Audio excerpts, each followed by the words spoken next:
Hello বন্ধুরা, মেঘবালিকার নতুন একটি ভিডিওতে আপনাদের স্বাগত। এই ভিডিওতে আপনারা দেখতেই পাচ্ছেন আমরা কোথাও একটা ঘুরতে যাচ্ছি। অ্যাকচুয়ালি আমরা যাচ্ছি কালিম্পং। আমরা টোটাল 11 জন মিলে ঘুরতে বেরিয়েছি। তার মধ্যে দুই বাড়ির বাবা মা, বোনও আছে, আমরা দুজন আছি, দাদু আছে, কাকু কাকিমা, সোহম আছে। টোটাল আমরা 11 জন মিলে বেরিয়েছি। এই ব্লগটাতে আপনারা দেখতে পাবেন টোটাল আমাদের জার্নি, আমরা যে যাচ্ছি, যাওয়ার যে এক্সপিরিয়েন্সটা সেটাই দেখতে পাবেন। এইবারের ঘুরতে যাওয়াতে এমন কিছু এক্সপিরিয়েন্স করলাম যেগুলো আগে কখনোই আমরা ফেস করিনি, সেটা আপনারা এই ভিডিওতেই দেখতে পাবেন।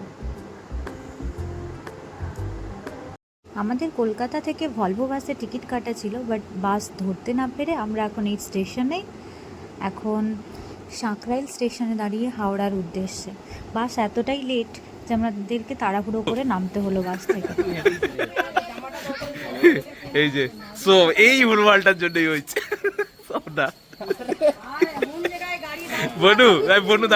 কিভাবে যাওয়ার কথা ছিল আর কিভাবে যাচ্ছি এটা ভেবেই সকলে একে অপরের দিকে দেখছি আর হাসছি। সবাই মিলে মজা করছিলাম স্টেশনে বসে। কাকিমা, কাকিমা কাকিমা কোথায় গেল? কাকিমা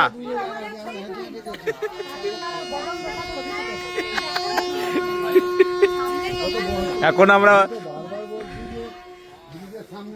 ভলভো বাস ছেড়ে এখন এই ট্রেনে দ্বারা এটা আমরা কোথায় আছি? এই তো দেখাই যাচ্ছে কোথায়, এইখানে দেখা যাচ্ছে। আমরা এখন আছি সাঁকরাইল। আমরা চারটের বাস ধরেছি হলদিয়া থেকে, যেটা 7:05 পৌঁছানোর কথা, সে বাস পৌঁছাবে 12টায়, আর 9টার সময় আমাদের বাস ছেড়ে যাবে। কোনোভাবেই যাব না, এত শখ করে আমরা ভলভো বাসটা ফিট করলাম। তো এখন আমাদের যেতে হবে, কি আর করা যাবে, যেতে হবে না। দমদম আর যাবো না, ওই হাওড়া যাব। এখান থেকে হাওড়া থেকে কোনটা এবার লোকাল ট্রেনে এমনি জেনারেলে উঠে যাব। দেখা যাক। দাঁড়িয়ে এই এক্সপিরিয়েন্সটা মনে থাকবে বল। এই এক্সপিরিয়েন্সটা সব থেকে সুন্দর হবে, তাই না? পুরো ভিজে গেছি সব। আশা ছিল। কেমন লাগছে? কাপ নুডলস কি 5টা নন ভেজ আর 6টা ভেজ কাপ নুডল গুলো তাহলে কে খাবে? কাপ নুডল অর্ডার দেওয়া আছে ওখানে বাসে। ঠিক আছে, চলো। এখন আমরা ট্রেনের উদ্দেশ্যে দাঁড়িয়ে রয়েছি সাঁকরাইল স্টেশনে। তো ট্রেন আর আসছে না। মানে আজকের দিনটাতে প্রতিটা জায়গাতে সমস্ত কিছুতে লেট, যেন ভগবান চায় না আমরা পৌঁছোই ঠিক টাইম। এরপর আমরা সাঁকরাইল থেকে যাচ্ছি হাওড়া। এর পরের প্ল্যান কারোরই কিছুই জানা নেই। কীভাবে যে আমরা এনজেপি পৌঁছবো সেটা কেউই জানি না আমরা। বাস তো আর পাবো না, সেটা সবাই জেনে গেছি, বাট ট্রেনে কিভাবে যাব, কোন ট্রেনে যাব, সেটা সব গিয়েই ওখানে প্ল্যান করতে হবে। এখন আমরা সবাই এভাবেই যাচ্ছি।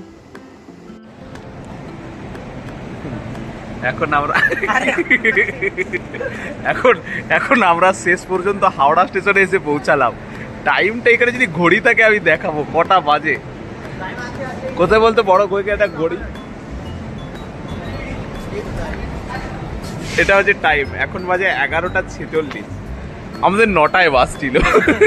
আমরা সেই 9টার বাসটা ধরার জন্য 8:30-8টার দিকে আমরা বাস থেকে নেমে পড়ি। নেমে আমরা কোথায়? সাঁকরাইল থেকে, মানে আমাদের সবাই বললো যে সাঁকরাইল থেকে হচ্ছে এখানে আসতে আধ ঘন্টা লাগে। নেটে দেখলাম 1 ঘন্টা লাগে, মানে 9:30 দিকে পৌঁছে যাওয়ার কথা।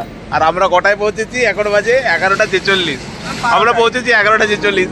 মানে ভাগ্যটা আসলে, মানে বাস দাঁড়াচ্ছে না, ট্রেন দাঁড়াচ্ছে না, আমাদের ভাগ্য দাঁড়িয়ে গেছে। বাসে উঠলাম বাস লেট, ট্রেনে উঠলাম ট্রেন লেট। তো শেষ পর্যন্ত আমরা হাওড়া পৌঁছেছি। জানি না এত ট্রিপ হবে কিনা। আপাতত প্ল্যান মেছেদাই গিয়ে ঘুমানোর। বাস ওই স্টপেজে, রেল স্টেশনে যদি ঘুমানো যায়, তারপরে পরেরটা ভাবা যাবে। এই যে বাবা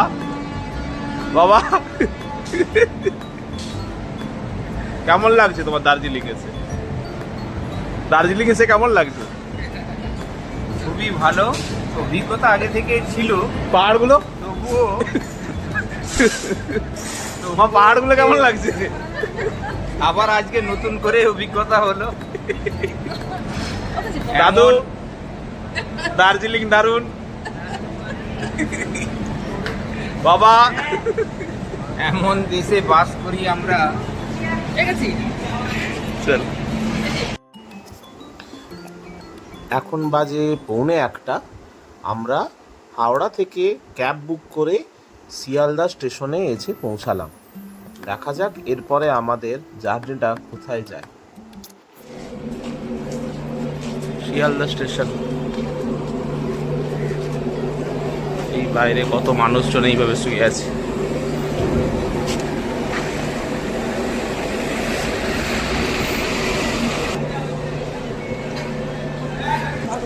এখানে হচ্ছে কুকুরের মেসেজ চলছে। না না, আমি ভালোবাসি, এদের ভালোবাসি, এরা ভালো মানুষ থেকে ভালো।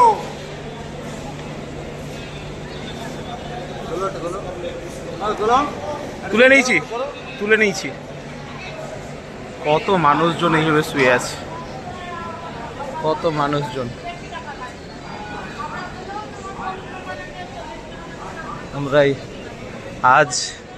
আমরাও এইভাবেই সবার মাঝে এইভাবেই থাকবো। এই যে আমাদের পুরো গ্যাং। এইবার মনে হচ্ছে অ্যাডভেঞ্চার, এইবার মনে হচ্ছে অ্যাডভেঞ্চার। পাখা কিনতে গেছে তোমার জন্য। সোহম, সোহম, ট্রিপটা কেমন লাগছে? ফোনে চার্জ নেই বেশি আমাদের। দাদু স্টেশনে রাত্রে শিয়ালদা স্টেশনে এখন থাকতে হবে আমাদের প্রায় 5 থেকে বেশ কিছু ঘন্টা। ঠিক আছে, চলো। এখন আমরা প্ল্যাটফর্মে 12 নম্বর প্ল্যাটফর্মে এসে আস্তানা নিয়েছি। সব সব শুয়ে গেছে। এখন বাজে রাত 2:45। 3:45-তে এই চলছে। এখন হচ্ছে ভলভো বাসে, আমাদের ভলভো বাসে এনজয় করে ঘুমানোর কথা ছিল, আর আমরা এখন প্ল্যাটফর্মে ঘুমাচ্ছি। এই হচ্ছে যুগ। এখন বাজে 6:30। অনেক যুদ্ধ দাঙ্গা করে ট্রেনে। দাদু, কাকিমা, সোম, মা ওদিকে আছে।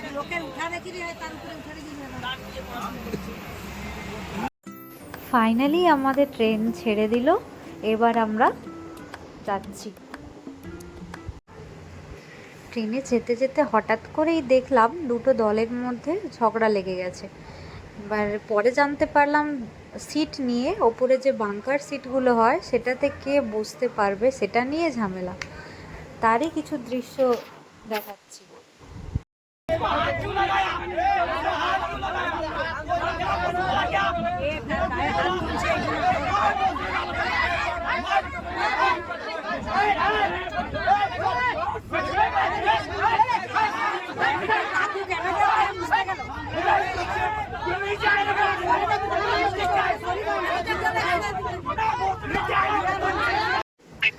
কিছুক্ষণ এভাবে ঝামেলা হওয়ার পরে ওরা নিজেরাই ব্যাপারটা মিটিয়ে নিয়েছিল। আমরা যারা সাধারণত রিজার্ভেশন করে যাই তারা কিন্তু এদের এই স্ট্রাগলটা বুঝতে পারবো না।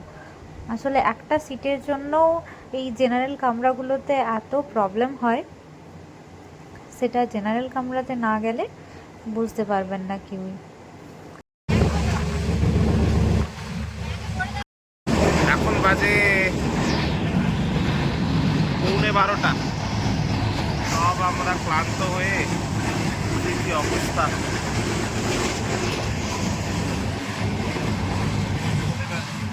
সবার অবস্থা খারাপ। কিভাবে যাওয়ার কথা ছিল আর আমরা কিভাবে যাচ্ছি। বাসটা খালি গেল।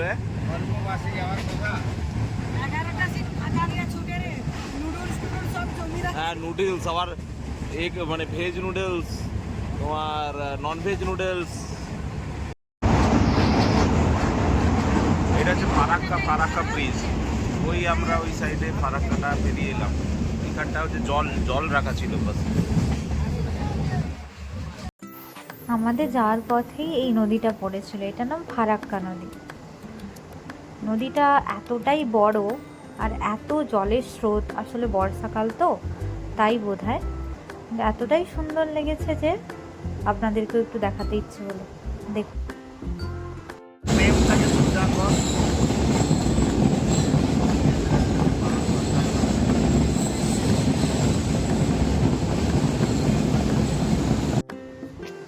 এটা ছিল ওই শান্তিনিকেতনের কাছাকাছি কোনো জায়গা। এখানকার মাটি এতটাই উর্বর যে এরা চাষবাস খুব সুন্দর করে। এখানকার মানুষেরা খুব পরিশ্রমী, কারণ প্রতিটা জমি দেখতে গেলে কোথাও কোনো ফাঁকা নেই, কিন্তু একেবারেই সবুজে ঢাকা। চারিদিকে চাষবাস, এত সুন্দর লাগছিল প্রকৃতিটা, মনে হলো আপনাদেরকে একটু দেখাই। প্রকৃতিটা এতটাই সুন্দর, আমি তো মুগ্ধ হয়ে জানলা থেকে বাইরের দিকেই তাকিয়েছিলাম। চলে এসেছি, এবার নেমে যাব আমরা। ফাইনালি আমরা এনজেপি। এখন বাজে 7টা,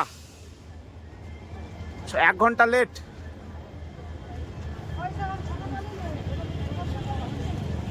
এনজিপি এসে গেছি। ও কিছুটা দেরি, চলো। এই যে ম্যাডাম, এই যে আমরা এখন শিলিগুড়িতে যাচ্ছি এনজেপি থেকে। একটা এরকম আমরা ম্যাজিক ভ্যান বুক করছি, তাতে চেপে চুপে লাগেজ প্লাস আমরা 11 জন সবাই মিলে উঠে গেছি। ভাড়া ঠিক আছে 230 টাকা, এখান থেকে 10 কিলোমিটার 230 টাকা। কিন্তু আমরা ভাবছিলাম ঠান্ডা হবে বেশ, আমরা হালকা হালকা সোয়েটার নিয়েছি, প্রচুর গরম। মানে আসলে আমরা এখনো এনজিপিতেই আছি, এনজিপি থেকে শিলিগুড়ি যাচ্ছি। ওখানে কিন্তু এই টাইমটাতে সেরকম ঠান্ডা নেই। আমরা তো আগে কখনো যাইনি, তাই সেভাবে কোনো আইডিয়া ছিল না। যত ওপরের দিকে উঠবো এবার ঠান্ডাটা আস্তে আস্তে শুরু হবে। শিলিগুড়িতে পৌঁছেই আমাদের প্রথম কাজ ছিল একটা ভালো কোনো হোটেল নেওয়া, কারণ আমরা অলরেডি 2 দিন ধরে খুবই ক্লান্ত হয়ে আছি। কারণ আপনারা তো দেখেইছেন কিভাবে করে আমরা এসেছি। এখন একটা ভালো হোটেল পেয়ে গেছি, এবার সেখানেই আমরা যাচ্ছি। হোটেলে ঢুকেই আমরা জানতে পারলাম যে আমরা যেখানে আছি তার ঠিক 2-3 মিনিট দূরত্বে হংকং মার্কেট আছে। আমরা হংকং মার্কেটের নাম আগেই শুনেছিলাম, ওখানে খুব অনেক ভ্যারাইটির জিনিসপত্র পাওয়া যায়, ওখান থেকে শপিং করা যায়।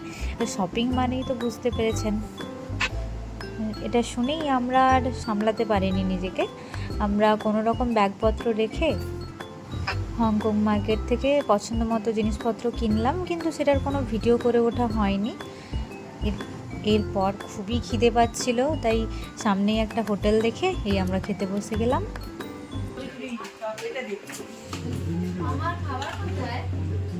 তাকে নিজে মনে নেই নাকি? তুই কি খাবি?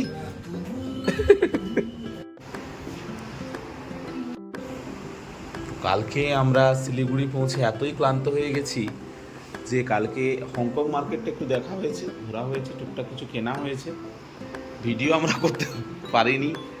ছাতাগুলো খুব সুন্দর নেওয়া হয়েছে, যে ছাতাগুলো আমরা পেয়েছিলাম। আর আমরা হংকং মার্কেটের ঠিক পাশেই একটা হোটেলে আছি, হোটেলটা কিন্তু খারাপ নয়। এই অনেসি রুম আমরা নিয়েছি, কারণ আমাদের বাজেট একদম যতটা কমে হয় আমরা সেটাই দেখছিলাম। ওয়েদার ঠিকই আছে, রুমটাও খারাপ নয়। এটা এইরকম আমাদের টোটাল 3টে রুম আমরা নিয়েছি। 3টে রুমে 3টে প্লাস এটা টোটাল 4টে রুম। বাকি রুমগুলোতে সব একটা বড় বেড, ডবল বেডে 3 জন করে শুয়ে হয়েছে। আর এগুলো এই রুমটা 800 টাকা, আমার মনে হয় যথেষ্ট ভালো রুম। যদি কেউ তোমরা শিলিগুড়িতে আসো, হংকং মার্কেটের একদম পাশেই এই রুমটা। ছিল আমাদের বাড়ি থেকে শিলিগুড়ি পর্যন্ত যাত্রা। কত যুদ্ধ, কত ঝামেলা, কত কিছু করে আমরা শেষ পর্যন্ত শিলিগুড়ি এলাম। এর পরবর্তীতে আমরা কোথায় কোথায় যাচ্ছি, কিভাবে মজা করছি, সমস্ত ভিডিও দেব। এই ভিডিওটা এতটুকুই। এর পরের ভিডিওগুলো দেখতে হলে আপনাদেরকে চোখ রাখতে হবে মেঘবালিকার এই চ্যানেলটিতে। সমস্ত ভিডিও আপনারা পেয়ে যাবেন। আজকের মতো এতটুকুই। টাটা।